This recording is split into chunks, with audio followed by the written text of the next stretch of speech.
लोग आज कहते हैं ना, लोग आज कहते हैं कि जॉर्ज सोरोस आज इस देश में जो है सरकार गिराने की कोशिश कर रहा है। हां, क्योंकि उसको सरकार गिरानी है।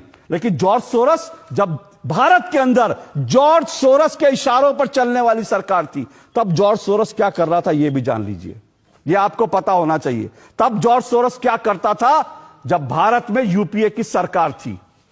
आपको कुछ तथ्य मैं जल्दी से बता देता हूं। भारत के अंदर साल 2011 में कम्युनल वायलेंस बिल नाम का एक कानून ड्राफ्ट किया गया था।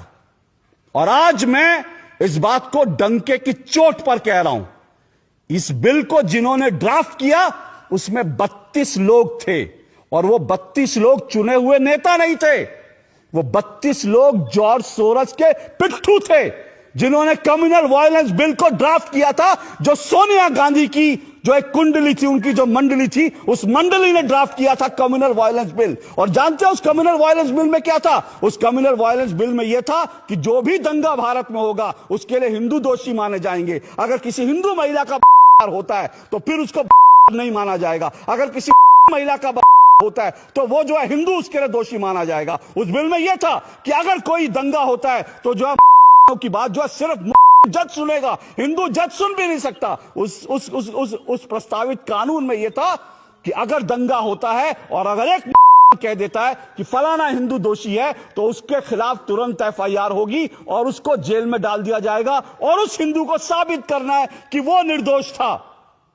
कानून साबित नहीं करेगा, उसको साबित करना कि वो निर्दोष था। तुरंत जो है वहां पर न्याय होगा। और न्याय क्या होगा? हिंदू को उठा के जेल में डाल दिया जाएगा और जो है उसको माना नहीं जाएगा। ये कम्युनल वायलेंस बिल 2011 में बना था। और इस बिल के पीछे दिमाग जानते हैं किसका है?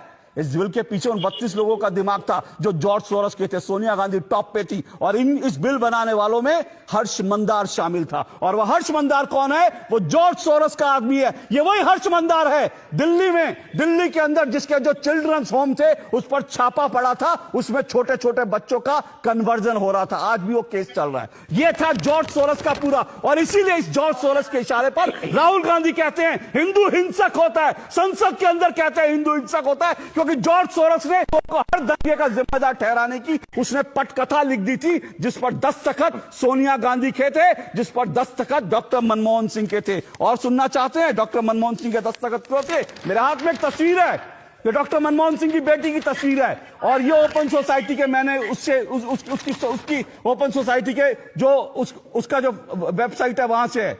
डॉक्टर मनमोहन सिंह की बेटी ओपन सोसाइटी के पेरोल पर थी। समझिए, अगर हिंदू अब भी नहीं समझना चाहता, अगर इस देश में लोगों की अब भी आंखें खुली नहीं खुली हैं, तो फिर इस देश का जो होगा वो आप लोग। मनमोहन सिंह की बेटी सोनिया गांधी, राहुल गांधी हिंदुओं को हिंसक ठहराने की, हिंदुओं को दंगाई ठहराने की जो साजिश 2011 से रच रहे थे भारत के खिलाफ, भारत के हिंदुओं के खिलाफ, वो साजिश क्या थी? किसने रची थी साजिश? वो तो भला वो कानून पारित नहीं हो पाया क्योंकि देश में विरोध हुआ, वरना हिंदुओं को इस देश में कोई उंगली उठाता हिंदुओं को जेल में भेज दिया, तुम दंगाई हो। ये जॉर्ज सोरोस के इशारे पर क्या क्या हो रहा था, ये तब से हो रहा था।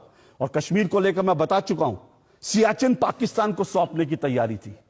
क्या इसके बाद भी कुछ बचता है? मैं फिर कह रहा हूं, हो सकता है निशिकांत दुबे के आरोप जो हैं उनमें कुछ पेच हो, उनमें कुछ गलत बात हो, लेकिन एक बार तो आप कहिए, एक बार तो कहिए आरोप गलत है। क्या ये वेबसाइट गलत है कि वेबसाइट से जो तस्वीरें आई